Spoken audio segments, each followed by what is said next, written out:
குன்னூரில் 105 பேருக்கு சமுதாய வளைகாப்பு நிகழ்ச்சி நடைபெற்றது.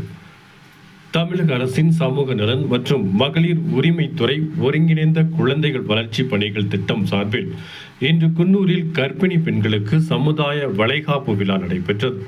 இந்த நிகழ்ச்சிக்கு சிறப்பு விருந்தினர்களாக நகராட்சி துணைத் தலைவர் வாசிம் ராஜா தலைமை வகித்து துவக்கி வைத்தார்.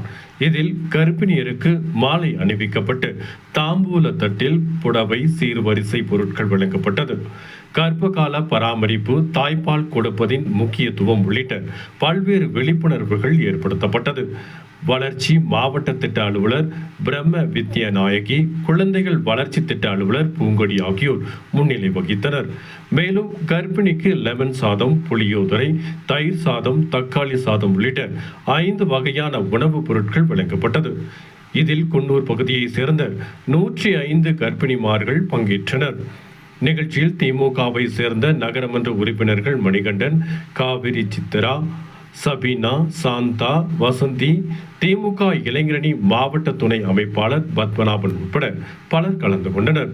இந்த நிகழ்ச்சிக்கான ஏற்பாடுகளை ஒருங்கிணைந்த வளர்ச்சி திட்ட மேற்பார்வையாளர்கள் கண்ணம்மா, ஈஸ்வரி, புஷ்பா, சஜா, சிவகாமி, அங்கன்வாடி பணியாளர்கள் பங்கேற்று செய்திருந்தனர். வணக்கம்.